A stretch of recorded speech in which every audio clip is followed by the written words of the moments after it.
Well. Hello there, everyone. Welcome to another important conversation. I am Angelica Ross. I am the founder of TransTech Social Enterprises, as well as some of you may know me as an actress on American Horror Story playing Nurse Rita, or on the FX hit series Pose playing Candy Ferocity. But today I am coming to you as a community leader, as a Black trans woman who understands all the things that are going on right now and wants to bring other voices into this conversation because we need to figure out how to hack the American dream and what the American dream even is, and how do we get more people to access that American dream. So I'm going to go ahead and bring on our guest. First, I want to introduce you to our first guest and a veteran TransTech member, Aryah Lester. Aryah Lester, can you give our folks an introduction? Hello, everyone. Hello, Facebook and YouTube. Yes, I am a proud member of TransTech Social for many years now, and also the Deputy Director of the Transgender Strategy Center and the Board Chair for STAR, which was the organization that Sylvia Rivera and Marsha P. Johnson founded after the Stonewall riots. It's good to be here. Happy to have this conversation. Thank you, Aryah. Thank you so much. We also have Gearah Goldstein. Gearah, are you there? Can you join us?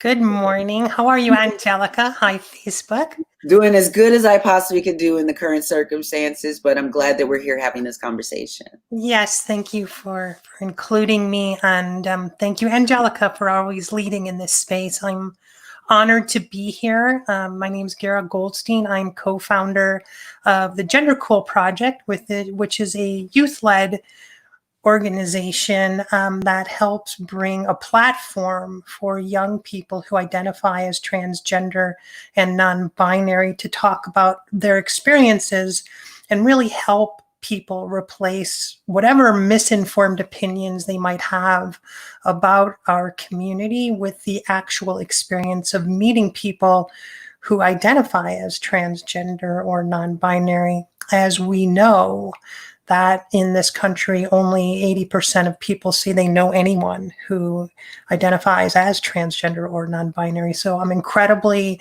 happy to be here. I'm also the founder of the Trans Feminine Alliance here in Chicago, which serves the adult trans feminine community here, and a longtime member and contributor to TransTech Social Enterprises. So thank you so much.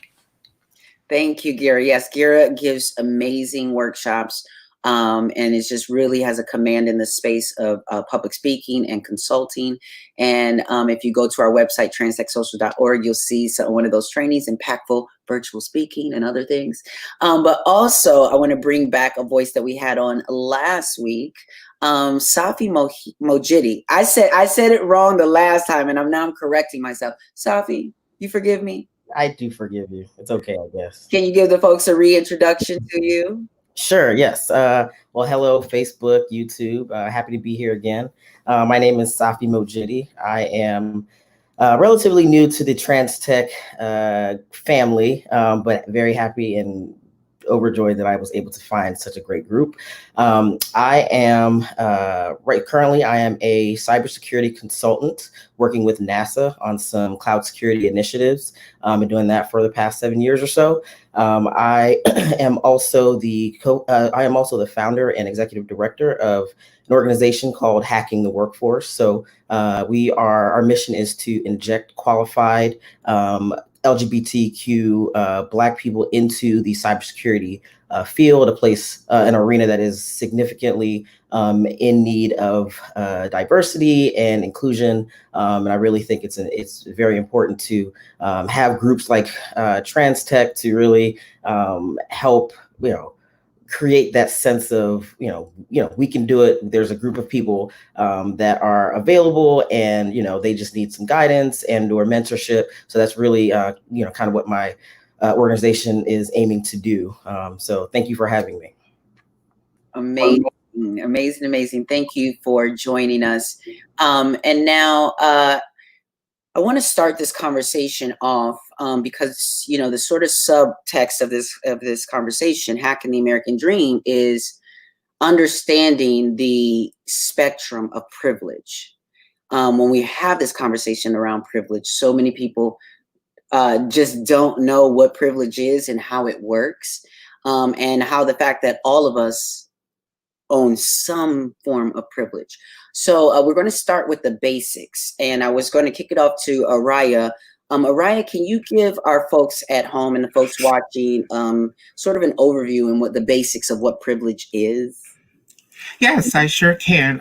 Privilege is basically an entitlement or an advantage that is unearned, that you have just for solely being you and being born within whatever circumstances that you were born into, that help benefit your life, not only in overt ways, but in silent ways as well. Being that you are born with this privilege, when we look at societal and social privileges, it's not really that known to you unless you take an inward look into yourself and compare yourself to other individuals and communities that have a different type of privilege than you. Absolutely. And so with that amazing overview, thank you very much for breaking that down.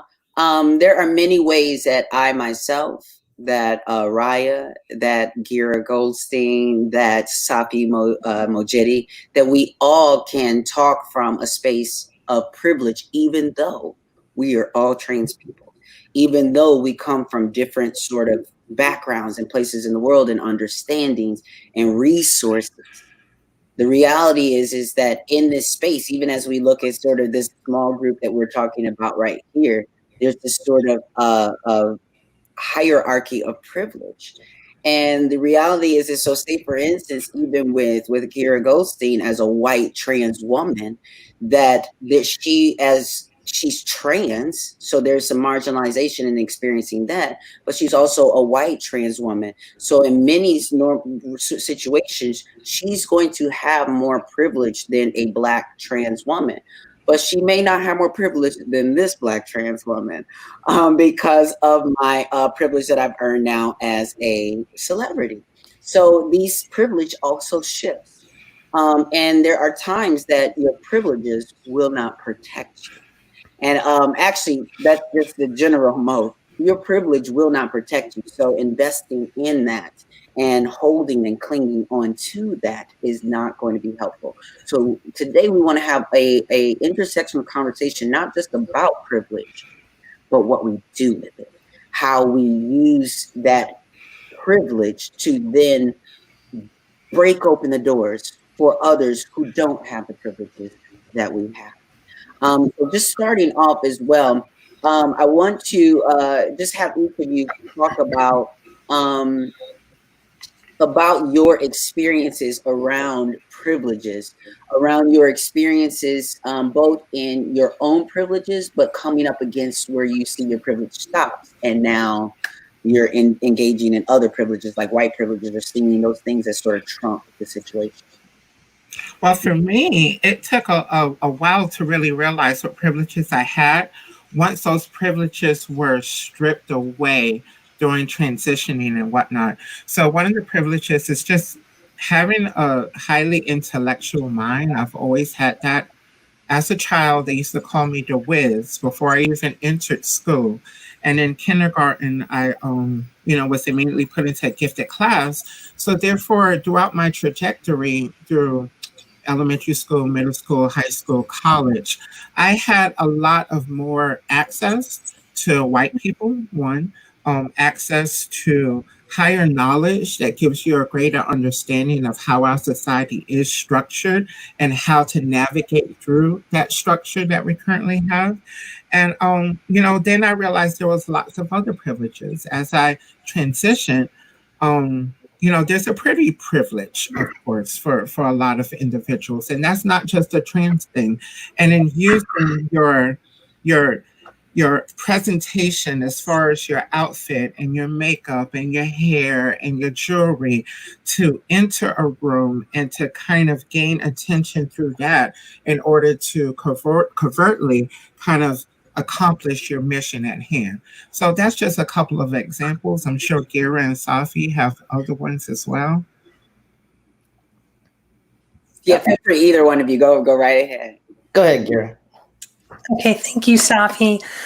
Yeah, I think that for me, understanding my privilege happened at around the same time as my transition because, I was socialized in this country to not actually recognize privilege. I didn't really understand what it was or know what it meant. I didn't have any conversations about it, but started to realize through transition where the services and the actual history of the trans community came from. And as I started to learn that, I started to wake up in a sense. It wasn't that I wasn't aware, but the story wasn't accurate, right? So I didn't have the real information. It was almost as if my experience was, behind a curtain that filtered my life experience. And as I started to become aware of the history of the trans community, the history of the LGBTQ community, I started to see the intersections and where those hard-won freedoms, the small amount that we have, where they came from, who were the people involved, what that looked like. And then I started to recognize my own privilege, but maybe through a different lens. And I came to it through gratitude. And I believe that in my experience, having gratitude for what I have in my life allowed me to better understand my privileges and how to navigate, share, and help others to really see, identify, and dismantle that curtain that has been put in front of so many of us to, hide what's actually going on. So I think that's where it started for me.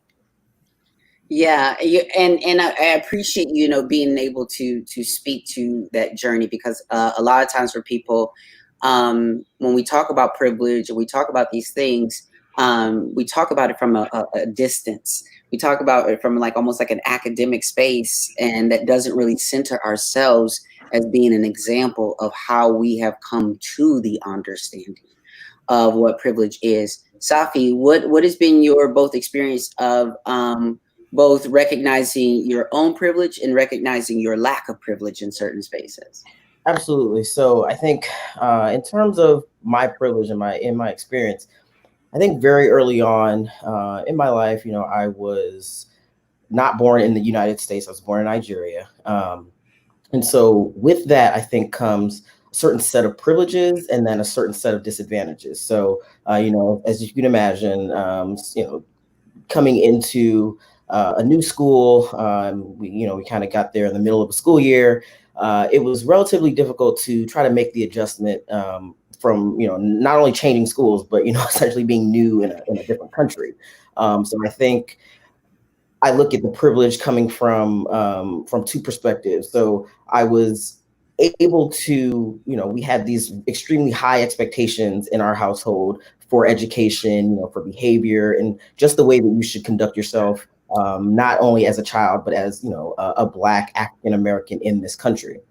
And so I think it was very important for me to, understand how that was going to be a pretty significant role in my life moving forward. But I will say, as I continue to grow, I think an important place of privilege for me, I started to identify and recognize was the role that athletics played in my life. So I, was a lifelong athlete, student athlete. With that, I had the ability to go to a pretty prominent private school in Potomac, Maryland. So from that, I was able to get a full scholarship to play basketball at the collegiate level.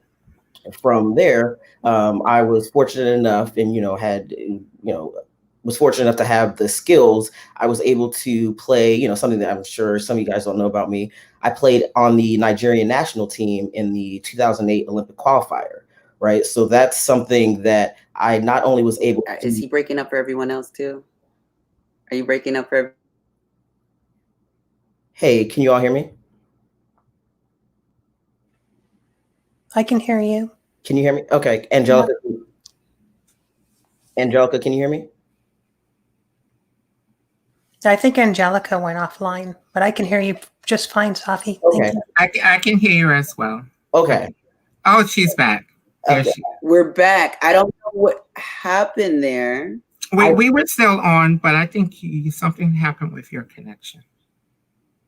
Yeah, it's interesting because I am plugged directly. I'm like hardwired.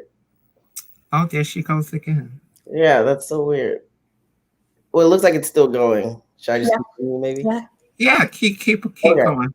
Yeah. So hopefully we'll get Angelica back. But again, athletics provided this avenue for me to begin to travel and see the world.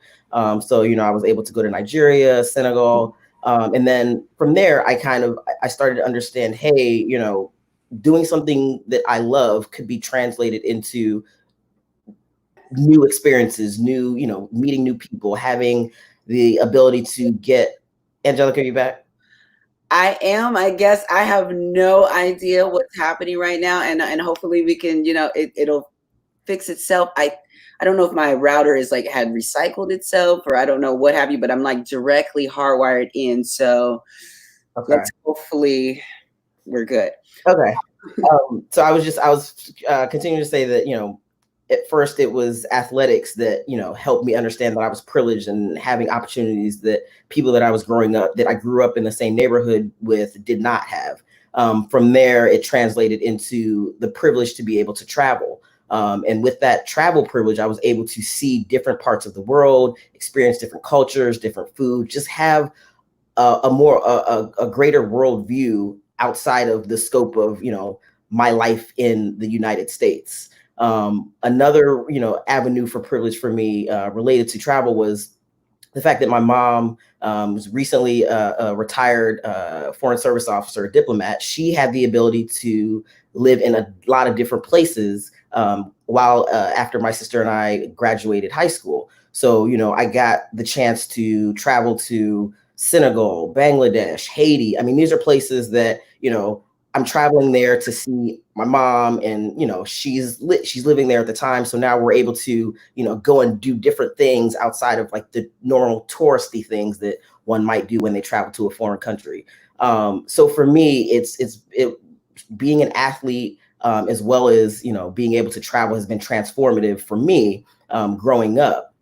And so I wanted to talk also about, where I kind of tried when I started to see the end of that privilege, in the corporate world, as at the time, Black woman, you're essentially almost at the bottom of the totem pole, right? So for me, in order to translate some of my outside experiences and try to, push them into the workplace, because I had the ability to have conversations with different types of people, understanding different cultures, just the small things that you don't realize are important when you're having a conversation with different people. I was able to pick up on those things and use those to essentially increase my ability to create connections with different types of people. One of those being, in the profession that I'm in, cis het, white men. I could always talk about sports. I could always talk about places that I've traveled to, and those are things that have, for the most part, have the greatest ability to transcend, regardless of where you grew up, what the color of your skin was. And I think that definitely helped me in my career.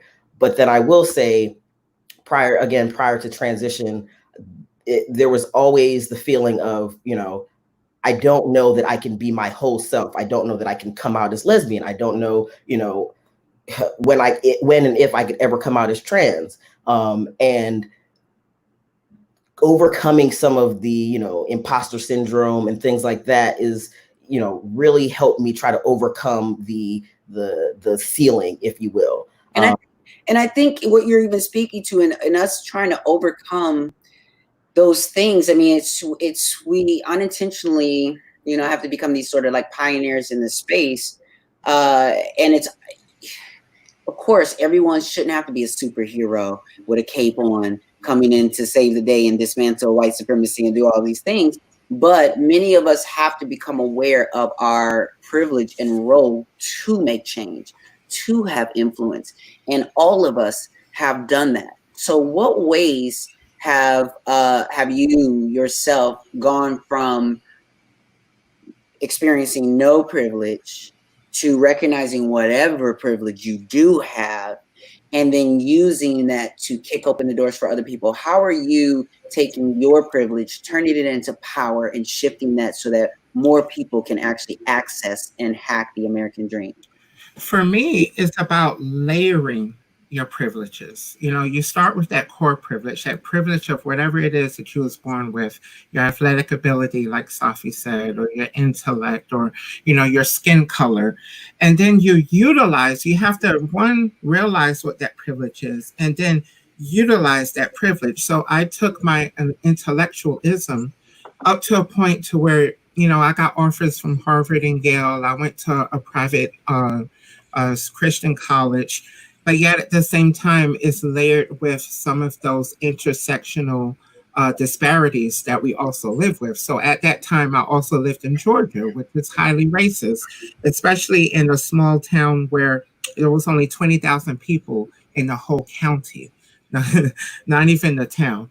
And realizing that walking through those privileges that I was born with, but then also being Black, is what really put kind of barriers in front of me. And so what I had to do is utilize that intellectual privilege in order to layer and then step over that privilege of color that is denied to me. And then at the same time, you become trans, and then you drop down a little bit more, but then you still have to realize those core privileges that you do still have, that you took with you through your transition, and use those to lay yourself up to get to a privilege of like, now I have privilege in income and in stability and in jobs and in getting funds from, corporate people and pharmaceuticals. But that was all because I layered those privileges, and it takes years sometimes in order to do that. But it's one, realizing what your innate ability and skills are, be that in the tech industry, in advocacy, or in Hollywood or in the music industry, and utilizing those things to inject it within yourself, and inject it within yourself so that then you can spread out and inject to other people as you layer that privilege. Yeah. Gearah? Yeah,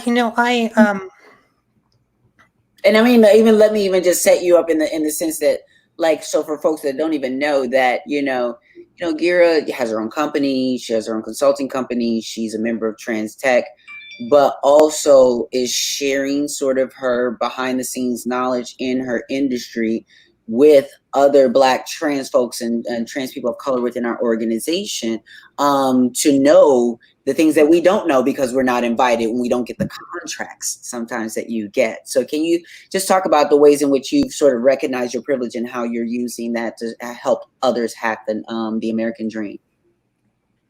Sure. I am very lucky to have certain privileges, one of them being, of course, white, and the other having what Aryah was talking about earlier, is I have the privilege of being able to assimilate, including my gender identity, and people don't know about my transgender status until I disclose it.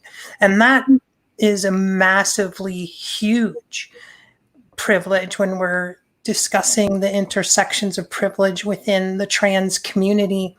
And I find that many of the aspects of being socialized white and male in our society not only provided me with tools to move through corporate spaces, but helped me realize how privileged white cis males are.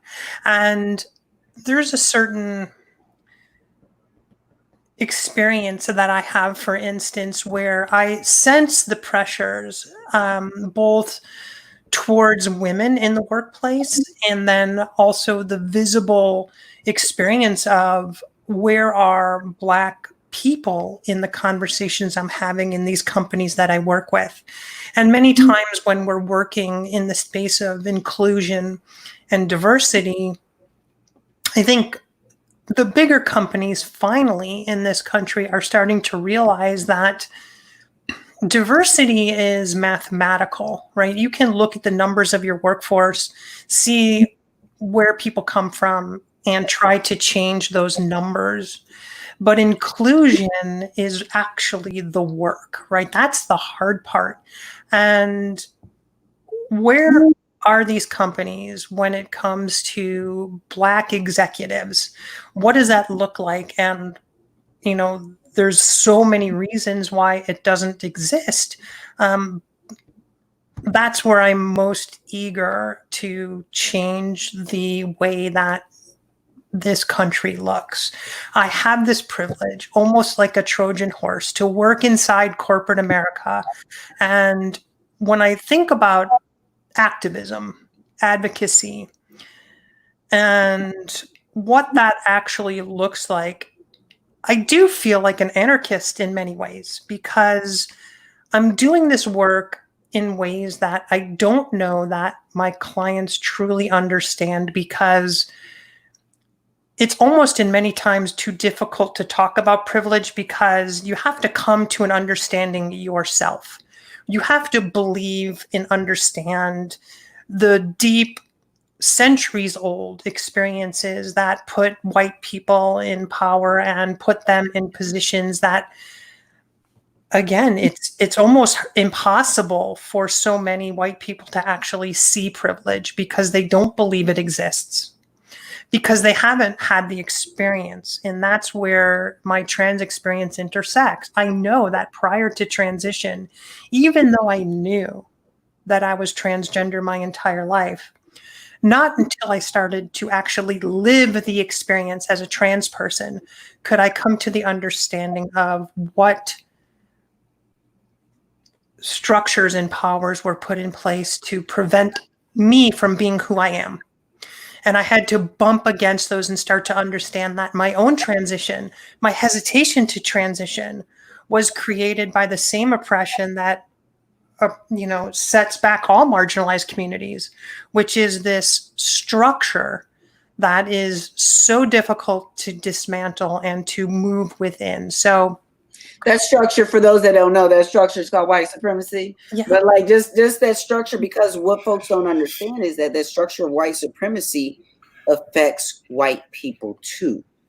It's just that there's certain people who aren't hip to the knowledge because they're white, and they're just automatically aligning with it, that they don't understand. Because you are white and poor, white supremacy does not help you. Because you are white and lesbian, white supremacy is not going to help you. If you are white and trans, it's not going to help you, sweetie. The only time it's going to help you is when you are exerting dominance, when you're at the top of the chain, in the rooms that you're in top of the chain on. So, but when we are talking about the greater sense of the world, and a greater sense where white male cis dominance is king, as it has been and is running rampant, then sure, all in that room. If we're all in that room, then there's this hierarchy of how it is oppressing us.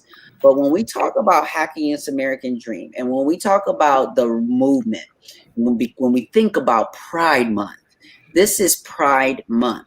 This is the annual celebratory time when we take a reflection on how this all started. This all started in rebellion. This all started as a riot to demand our humanity be taken into consideration. And so as we come back here 51 so years later, it is this conversation of what do we do now? We understanding, like one of the books that I keep recommending to folks is Pedagogy of the Oppressed. There's lots of other things out there that we can learn, but there's one of those sayings that the master's tools will not dismantle the master's house. And so we cannot rely on the masters themselves to say, you know what, you right, we was wrong, We're going to go ahead and dismantle this system. Oh, no, don't send me that check. Don't put that money in my bank account from white supremacy. I'm going to go ahead and bypass that this week. If we're waiting for that to happen, that is not going to happen. So we have to ourselves figure out an inside out strategy. And what that means is inside out, both inside and outside the system, those who have access inside the system and outside the system, as well as an individual inside out thing where you have to take inventory, like Aryah says before, of what your superpowers are, what your privileges are. Because guess what? Me as a cis assuming trans woman, the reality is I'm actually even sitting in my privilege right now with my hair chopped off like this as a trans woman. I'm sitting in my privilege to be able to go out into the world. And there were moments, and these are the moments that I think more people need to admit to, but there were moments when I did not want to give up my privilege. And let's be very real about the benefits that happen when you align with a system that gives you privileges for aligning with it. So for myself, going out, let's say, I remember being in Chicago, and I remember, in the early on days, and I was meeting with someone, and this is like, y'all, I'm being for real. I'm telling you for real. So this is like early on days when I first even, this was before I was starting TransTech, and I was getting into that space. And I remember meeting with a white trans woman who was very visibly trans, an elderly trans woman who also, I believe in her own privileges, was sort of not wearing a wig and not wearing, anything. So it's very much sort of from a visual standpoint was giving kind of like male baldness, realness sort of situation. And that's just not a read. That's just what the situation was. And so we're going into a restaurant and we're meeting to talk about trans issues at a restaurant. And then it's like, oh, excuse me, I need to go to the restroom. And we both get up and I'm just thinking to myself, okay, so this is a moment now where I have to recognize my privilege and extend my privilege to my trans sister and go to the restroom with her, so that when we go in, if something pops off because you didn't recognize this trans person walking in, that I can be there to intervene. That is the way that, it's so many of these situations are uncomfortable. And so we want the privilege to stay in our comfort, to look over there and be like, ooh, I don't want to hop into that, or let me just continue eating my food. And for some of y'all who don't have the range, go ahead, sit there and eat your food. Because listen, that was probably the better choice for you to go ahead and sit your food if you are not prepared to step in and stand up. So you can live in your privilege. You can actually live in it in the ways that you said, in the extension of your privilege to other people, using your whiteness. My own business partner for TSC, Maury Riordan, he's a white trans man, and when we talk about certain situations or conference calls or meetings, we look at how the makeup of the room is and how the mentality is of the people there. And it would be, okay, you say this because you're the white man. Then I say this because I'm the Black woman, and utilizing that and having him recognize his privilege and know how he can use that in order to get me into more places that my privilege can't get me into, as Gearah was saying. When I tell you, TransTech, when we founded TransTech in 2014, my co-founder and friend, Joey Grant, who is a white, cis, gay male, he was there with me from the time that I quit my job to start TransTech. And so even when I quit my job, and then later on met with the CEO of that job that I quit to talk about TransTech and ways that we could potentially get beyond our differences and work together and sort of call out the problematic areas, as we're sitting there at the meeting, this man is directing his attention to this cis gay white male. And I am saying certain things, and he's taking it as confrontation. And then Joey says the same exact thing, and he says, well, why didn't you just say it like that? Because I don't have white skin.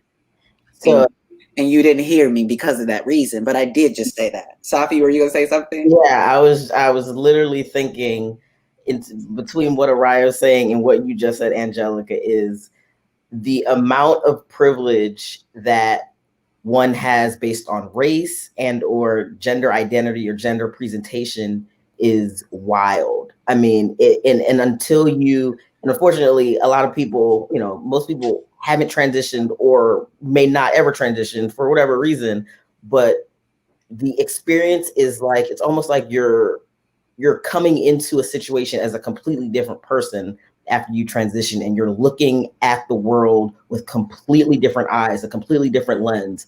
I know, you know, in the past, you know, I've been working with NASA for a few years now. So, you know, I know some key players there, and I know, you know, we work in a very virtual environment. So it's not, you know, every day into the NASA office and meeting people face to face. So a lot of the communication is done over the phone or on video chat. Sometimes people don't turn on their videos, right? So I can absolutely understand and identify what someone who thought that I may have been a Black woman in the past and post transition, you know, post my voice deepening, post, you know, just even being more comfortable in myself and being able to assert myself more.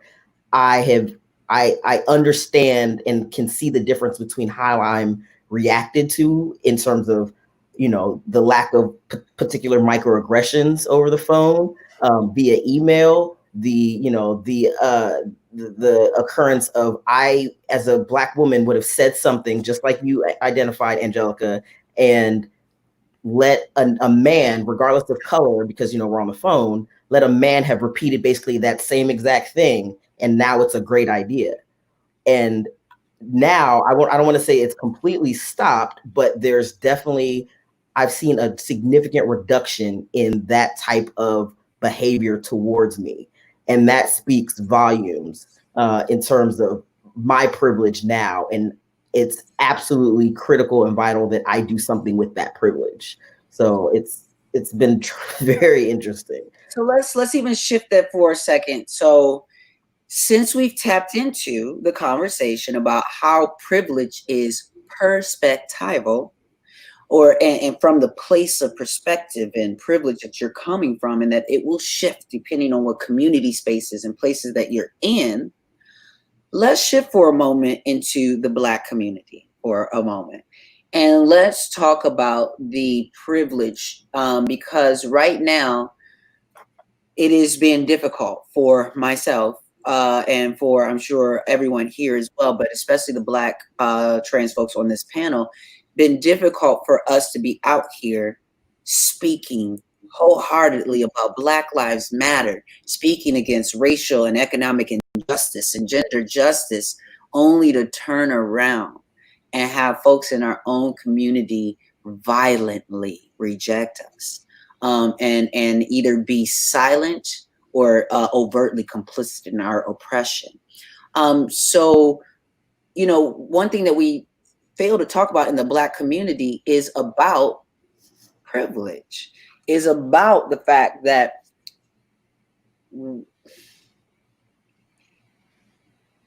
I'm always very careful when I'm trying to have these conversations, but it's just time. It's just time that we have these conversations and kind of just know that we're all here with the greatest intentions. But to understand that, listen, I love Black men. I love, even as problematic as my encounters may have been from my father to my brothers to my lovers, I still have an unconditional love for Black men collectively. So much so that, as James Baldwin would say, I love America so much that I reserve the right to critique her you know, just constantly. And so that is why, because I love my Black people so much, I am taking my responsibility, and I determine responsibility. I define responsibility as the ability to respond. So as a Black person and as a Black trans person, I'm taking my responsibility to speak to you in the Black community to say, I need you to wake up. It's enough performing wokeness. We are calling out white people for performing wokeness, and now I'm calling you out too, because I need you to be aware and awake to the privileges that exist in the Black community that we create. Those privileges do not dominate and cannot dominate white privilege. Let me be clear about that right now, so that those who love to separate the conversation and have these things, please let me tell you right now that any of the privileges that white people are holding are not going to dominate in a substantial way white privilege. So let's be clear about that.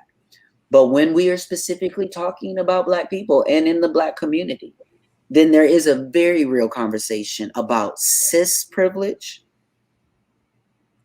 And then I'm kind of a little bit right next to them because I have cis assuming privilege. So we have to be able to identify that. So Black men, I need you to identify with your cis privilege, your cis male privilege, because there's so much power you have over Black women, cis and trans, and over Black femmes, other Black men who exhibit femininity. So we have to have this conversation. The reason why we must have this conversation around privilege in the Black community is because we have not yet we only understand privilege as power for white people. And we have yet to understand what privilege and the power our privilege has in being able-bodied, and having academia, and being able to any of the things, access certain buildings and people and spaces. Those privileges give us power. And what are we going to do with that power? That is the question we are now asking you right now, and we're asking everyone, is to ask yourself, what privileges can I identify with in my life, and how can I shift them into power? Anybody else want to chime in there? I didn't want to, but I was on a roll for a second. Yeah, I mean, you look at the whole Black Lives Matters movement. Look at how many of the cases have now gotten hundreds of thousands, millions of views and visibility, and people pushing it for justice. Then look at our trans murders. We just had a couple that I found out about today. Today. Yeah. Today, and it was already days after it already happened. Like, it wasn't that it happened today. Right. We just found out last night into today, and the only people that I see screaming and talking about it is just us. Like, so where's the rest of our Black community? Are we not Black ourselves? Are we ostracized from the Black community where we exist daily, every minute, every second, every microsecond in the quantum world with Black skin? Like, where's our justice? Where's our justice? So when we say Black Lives Matter, when we are calling for justice for Breonna Taylor, when we are calling for justice for George Floyd, for all of these folks, we need to also call it for Tony McDade, who is a Black trans man who was killed by police. We need to also call it for Nina Pop. We need to also call it for Aryah Dior. And again, here's the situation, and I need to get my ish together, okay, as a leader in the community. But let me just give myself a little bit of grace for this moment, because I keep waking up every morning to a new hashtag, every morning to a new name. And so forgive me. I'm asking for your forgiveness. If I can't respond fast enough, if I can't keep the name straight, and we need to keep the name straight. I'm saying that's something we need to do and commit to, but at the same time, it's coming in so fast and hard. Yeah. that is making it difficult. It's almost. I want to uplift those names because I have to actually look at it because it's so new. It's Please do. Rhea Milton in Cincinnati, 25 years old, black woman, and then also Dominique Fells in Philadelphia that was actually like horrifically killed, like dismembered and everything. And this is something that we usually hear about in like Mexico or Brazil or other countries. And this is happening right under our noses, right under the Black Lives Matter movement. I'm sorry, Safi. I'm hearing some folks in the Black Lives Matter movement, like sometimes I'm seeing some, sometimes I read the comments, even though I probably shouldn't. But like sometimes I'm reading the comments and I see people saying like, why are y'all making this issue about y'all as Black trans people when they're, Black women are dying or Black bodies are dying? And the reality is that we're only doing this now because of how long and how often you all have separated us. You all have said that we weren't really men, that we weren't really women as trans people, so you all have validated our identities within the Black community so much that we have to break it down for you. That's what we're doing, is breaking it down for you. And then because you'll then see on our other channels that we are talking intersectionally about how it all adds together, how all these puzzle pieces fit together. But when you see us specifically talking about Black trans women, it's for a reason. Absolutely. Yeah. I mean, I think the power that we have as trans people in our community to lead these conversations is important. I think before what you just said, Angelica, in terms of taking a good look at ourselves as Black people, cis assuming, cis identifying, there's a power that we hold to be able to change the narrative. And yes, some people might not like it. Some people might view it as divisive. It's not. At the end of the day, what we're trying, the whole intent of the conversation is to unite an entire community of Black people, regardless of how they identify, gender, LGBT, whatever. The goal is to unite, just like the goal with the Black Lives Matter movement is to unite. We're making sure that Black Lives matters. The hashtag is inclusive of trans people, which unfortunately we know that it's not. And as agents of change, I think it's important for us to continue to have these conversations. Difficult, absolutely. Uncomfortable, definitely. We definitely don't want, people to think, hey, we think Black trans lives matter more than regular Black lives. That's not the case. We're saying we are equal. So treat the movement of Black trans lives matter as important, put it on the same level in terms of importance as Black Lives Matter. So I think it's a very important conversation that we should continue to have.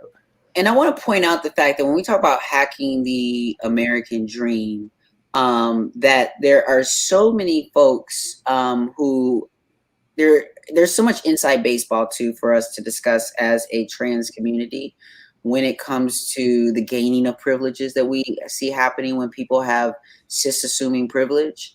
And what, happens in many times, like you say, like we're afraid to have these conversations amongst mixed company because we do understand how much misunderstanding there is out there, and that in just one conversation, someone will create a summary that puts us all in one category that we're not all in.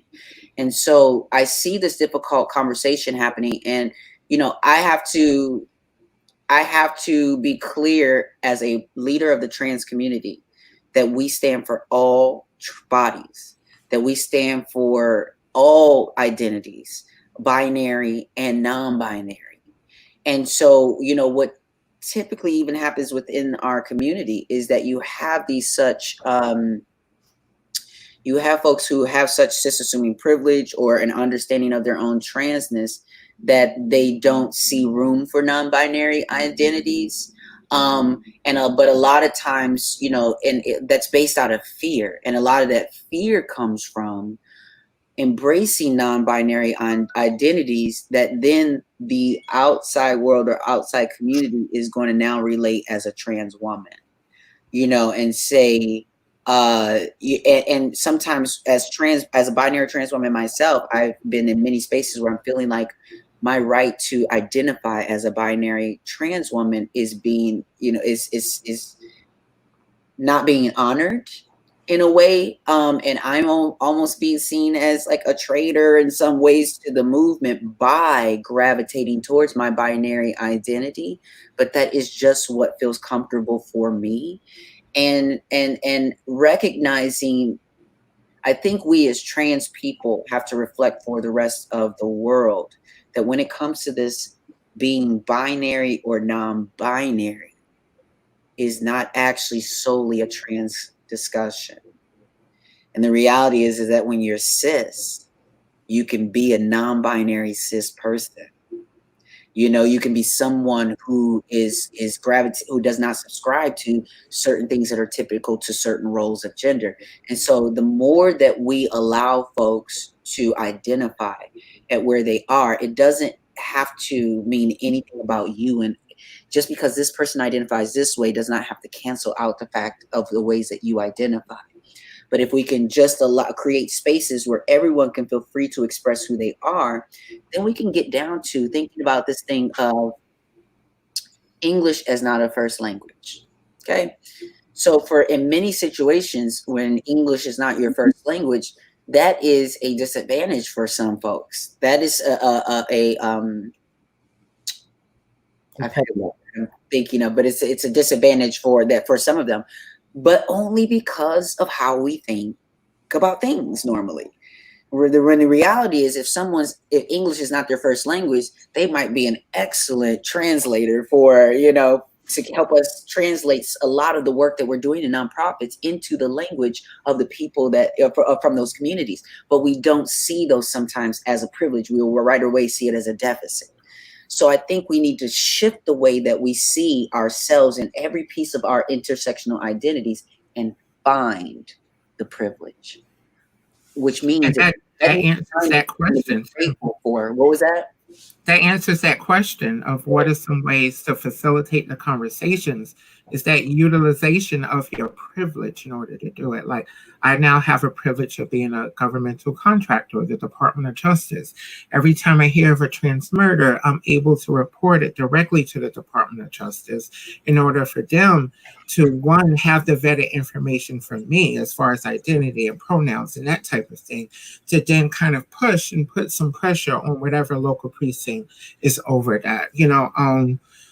Is finding your privileges and then using that and then combining it with other people, Angelica with your celebrity privilege, and Safi with your NASA and your masculine privilege, and Gearah with your white and corporate privilege, and using all those avenues together to kind of orchestrate a bigger movement with our privileges. Yeah, I think that we keep talking about conversation, and conversation is critically important, but the most important aspect in conversation, which is always overlooked, is listening.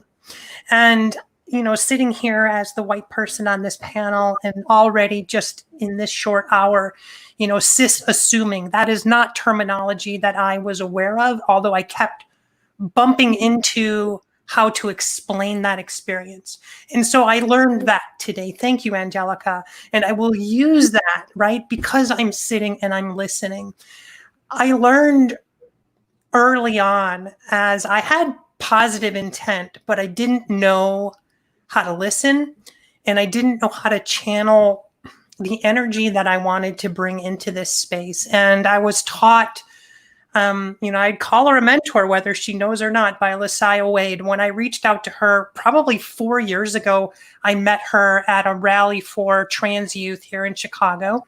And I said to her, as she was talking about Brave Space Alliance just starting in Chicago, and she was explaining it's Black-led, Black-founded, and it's the only South Side organization of its kind. And I just said in a positive way, well, let me know if I can help. And she schooled me right there. She said, I'm not asking you for help. I won't ask for help. We've been asking for centuries. It's the first time I ever heard anyone rebut the help that I was offering. And I was in a positive intent space, but I realized in that moment, like a light bulb went off, that she was right. And that if I was going to contribute to the Black community, at least locally here in Chicago, it was going to happen only if I just showed up. I had to stop asking what I could do to help, even though from my white privileged position, I thought that that positive intent was all that was required. And I didn't know any different, right? So it was in that listening moment when I maybe wasn't even prepared to listen, but the strength of her perspective allowed me to learn that that was really the start of my own advocacy. And then, you know, it's not lost on me. The violence is what propels me to do the work I do, right? It's here we sit on the anniversary of Pulse. Here we sit, you know, after 2 days, like you said, Aryah, Dominique Falls, Rhea Milton. And I will just briefly say that, you know, the same thing happened again when there were a couple of murders 2 years ago in Chicago. And I agree with you, Angelica, the names, right? How do you remember? But Dejanay Stanton, I will never forget that name. Sarah Frazier, I will never forget that name. Those two families, they happened right behind each other here in Chicago. And there was a rally here on the South Side for bringing attention to the fact that the police department seemed to not want to do anything. There were no detectives, or maybe one assigned to a case. And I wanted to speak, but again, I was in a listening mode. And I also felt like it wasn't my place. I wasn't invited into the space like I was invited here today. But again, I was wrong. I got a phone call and I actually said, well, no one has asked me to come. And this person on the phone said, I'm asking you to come. And so there I was again saying that, you know, in my community, if a white woman is murdered, dragged behind a garage and left, the FBI would be on the scene. Secret Service would be here. Every local police department would be mobilized, and it would be in the news every single night until the murderer was found or captured. We all know that to be the case. And when we talk about these trans murders, there's families behind these people. They have lives just like all of us. And the fact that racial equity in policing, not only in the violence, but in the simple lack of resources to treat everyone with equity, even in death, it's just unimaginable to me, right? So, and even what you're saying, like, because I know Latia Wade and Brave Spaces in Chicago, they do amazing work there. And the fact is that so many white people may come, call me, reach out to me, or I may call on for someone and they're like, oh, I don't know. You could have easily been here, sat here, and with no knowledge of no other Black organizations, no other Black names, no other Black, because there are so many white LGBTQ plus folks who don't have this on their tongues, who don't have this conversation on their lips. And so, first of all, what you did there was brought a Black trans woman into this space that wasn't in the space. I mean, there's trans people into this space right now, but you you were invited into this conversation to have this conversation from your own expertise and your own experience is very valid in this space. And even though that is the case, you still brought a Black trans woman with you. That is what we're asking you all to do, is bring Black folks with you in the room with your white skin. Angelica, I wouldn't be here if it weren't for Black trans women. I know that the only reason I can stand in this country with any equity as a trans person is because of the Black trans women that came before me. Absolutely. And for any white trans woman to not understand that, find privilege in that, be grateful for that, give back for that, You know, I just don't understand it. Not, you know, everyone can go their own path. But your job, though, to as a white person to help them understand. yes, Because I'm clocked out on that one. And you know, we're talking about conversation and the importance of it to keep this dialogue going. And Gearah, you mentioned something that's very key, the listening portion of it, right? So just as we expect and demand for white people to listen to us, I would argue that it's also just as important for us to listen to the things that those white people are saying or not saying, right? Silence in and of itself speaks volumes. So in order for us to understand the players who we're interacting with, the stance that they take on things, we have to also do that listening. Be listening, absolutely. And always realize that with your privilege, the lock is always on your side. You know, like you are the person that has to make the action. You cannot ask that person that's on the other side of the door of your privilege to open it to let you through. It's up to you to do the research. It's up to you to look up the history. It's up to you to make those action steps to actually involve yourself within the things that matter for people who are outside of your privileged door. Yep. Absolutely. And so in closing, I first of all, I want to thank all of you for your time, and for your brilliance and for your commitment to the trans tech community, as well as to the greater trans community. For those out there, we're giving you a call to action. And a couple call to actions. One call to action we're asking you to do is that every day, I want you to recognize your power. And how you recognize your power is by recognizing your privilege. If you don't think you have privilege, then I need you to get on your knees and look to whatever higher power you do and start to pray for some gratitude. Because you may need to focus on places where you're lacking gratitude, because each and every one of us has a privilege to be able to be breathing and alive right now here today when the Black bodies are piling up, when the casualties are piling up from this administration. Recognize your privilege in this very moment, turn it into power, and do something with it. One of those things that you can do with that is join us. Join our community at TransTech. It is a community of trans and queer and non-binary folks and allies who recognize what their power and privilege is and are wanting to figure out what to do with it. If you don't know, we can help you figure that out. Join us in helping to hack the American dream. Thank you all very much for joining us. We're going to be back next week. If all else, welcomes us in, because there's so much going on, but we plan to be back here next week, Friday, with a completely different new conversation. Be well. Yes. Thank you. Bye, everyone. Take care. bye. Bye-bye.